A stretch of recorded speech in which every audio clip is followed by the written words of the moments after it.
As frequent viewers know, one regular feature of our program is a sort of show and tell, where guests bring in something, some item, could be a book, could be a photograph, who knows what, but it's important to them in some way, symbolic of who they are and what they're about. Afton, what have you brought with you today? I brought a picture of a locket that my mom placed on my bouquet on my wedding day, and it has a photo of my grandmother in it. You know, I spoke of her and why I entered the nursing practice. I also spent a lot of time with her. My mom was a single mom, so my grandmother was really important to me. But one of the things that she taught me that I feel kind of holds true in my nursing practice is that she always told me to live by the golden rule, that you treat people the way that you want to be treated. So I brought that picture of that locket, which is framed, so that's why I couldn't bring it with me today. Understandable. And Andrea, I know that magazine. That is Baltimore Magazine. You have it open to a particular page. They have a little thing they do every year, Top Nurses or Excellence in Nursing, where they highlight some of the best nurses. And correct me if I'm wrong, but I believe both of you are in that edition. Is that correct? We sure are. That is correct. Okay, so tell us about it. Well, it was a surprise For me to as well. be selected, but very much honored. And it's just one of the other opportunities that I've been able to have here at Mercy. I think Mercy does a really good job at recognizing nursing and the things that we do. And so I believe our peers wrote nominations, and then we were selected. So, and then we have a fancy dinner in a couple of weeks to celebrate. It's nice to get a little recognition. Yes. For many a year, Baltimore Magazine has been doing the top docs, and you know the doctors deserve their recognition. But hey, how about us, you know, nurses too, right? Get a little recognition for them. You know, you work together, obviously, and that's really where I think it works the best. Wouldn't you say? Absolutely. For sure. Yeah, it was definitely an honor to be, you know, nominated by our colleagues. You know, that makes you feel good, you know, not that you're taking great care of your patients, but, you know, that your colleagues see it and they recognize you as well. It's also wonderful to know most of the nurses that were selected. Yeah. That was really cool. We didn't know when we took that picture who all was going to be there. So when we got there for the picture, it was just like, wow, you know, you see all these faces and all well-deserved, but it's really cool to work in an organization and still know so many faces and names and who they are. Well, it speaks to what you said about Mercy being a family. You know, you've been here as long as we have, then, you know, you do kind of get to know, you know, everyone. And Andrea, you have something else with you as well. I do. So more on a personal note, also having to do with grandmas. Grandmas are very special. Yes, they are. This is a rosary from a very special church in Sicily, Italy. My husband's parents were both born and raised in Italy, in Sicily. And his grandmothers both walked from their town. They actually grew up in the same town. And they walked, it's a couple of miles through lots of hills, but they walked barefoot to the top of the hill where this church is. And it's very sacred. It's a sacred place where miracles have been known to happen. And my husband's one grandmother in particular had cancer when she was in her 30s, I believe. And they went to do surgery, and the cancer was gone. And so I very much believe that miracles do happen at this special place. So one of our visits there, I purchased this. And I keep it in my car, actually, to protect me. Yeah. Well, it seems to be working, so that's great. Well, you've talked a little bit about your life outside of the nursing realm. Do you think it's been difficult, given the demanding career of a nurse, to really get a good work-home life balance? Has that been a challenge, would you say? I think at times it has been.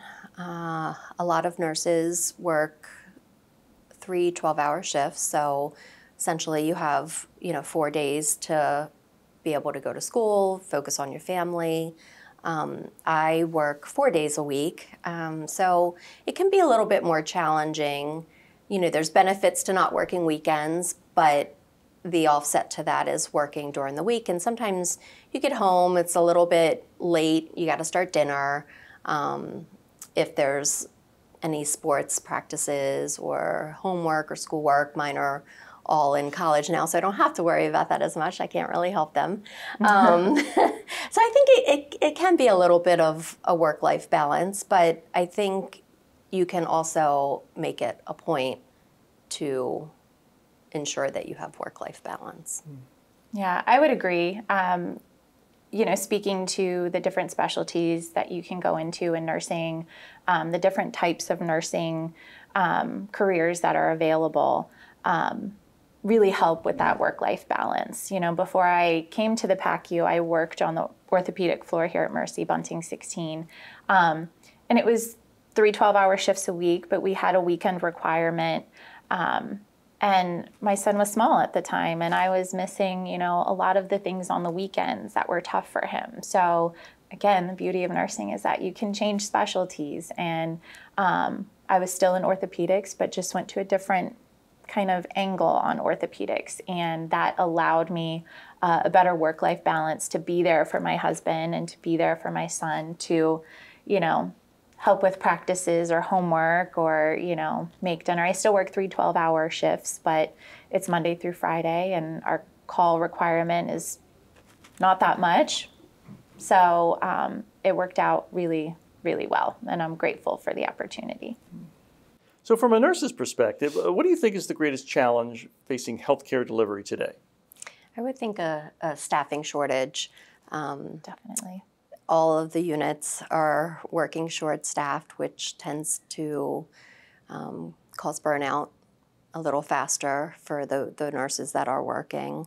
And it's just not within the hospital. It's also our colleges, having placements for nursing students to come to get experience. I know that Mercy actually does a pretty good job with it. I actually just found out that kind of throughout the pandemic, a lot of hospitals resorted to travel nursing and contract nursing, but Mercy didn't have to do that. They found ways to work around it. What in your field are you excited about? For me, interventional radiology really offers some treatment options for patients that suffer from cancer or liver failure that would not be a surgical candidate. So it's been really awesome to see how the field's grown and what we've been able to offer patients. For me, it's, nursing in general. We were speaking of, nursing shortages and staffing. And now, and Andrea can speak to this too, but when we started, it was, typically you had to start, on a med-surg floor or an emergency department, and you had to get a little bit of tenure and, before you could kind of move to any other areas. And I think that's one of the neatest things right now about nursing is that new grads can do externships and can come into the field that they want to go in as a new grad. So I find that exciting and helpful, for the nursing shortage. Yes. Mercy's done a great job with the different opportunities that they're offering with the externships and Absolutely. the partnerships with some local nursing schools. It's a great place to work. Well, Afton and Andrea, I want to thank you both for your time and your candor. And I'm hoping our viewers enjoyed the chance to hear your stories and maybe learned a thing or two that they could apply to their daily lives. And thank you for watching. On behalf of myself, our guests, the Mercy staff, and the Sisters of Mercy, we wish you good health and humor. And until we gather again, may the road rise up to meet you.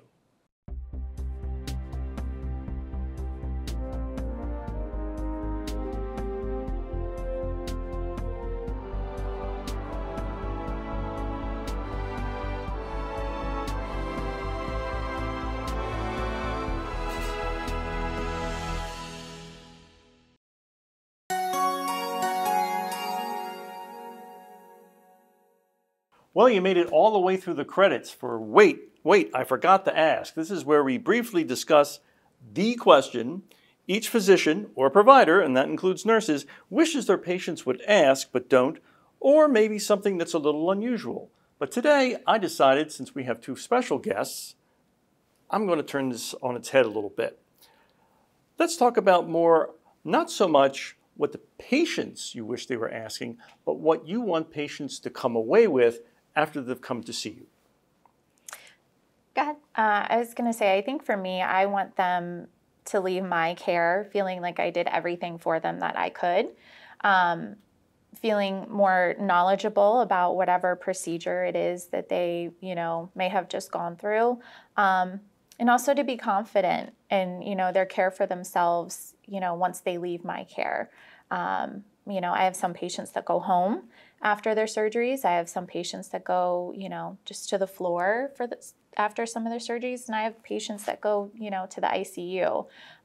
So kind of in every level of care, I want them to leave me, knowing that I did the best that I could, and knowing, hoping that I empowered them, to be able to care for themselves on their journey. Absolutely. In my unit, we're a little unique in the fact that you typically come in for pre-op, and then you have your procedure, and then recovery. We have the same nurse follow the patient from start to finish. So you spend quite a lot of time with the patient. And you see them when they're so nervous in the very beginning to so thankful and grateful for the care that they've gotten while with you. And that's really so rewarding.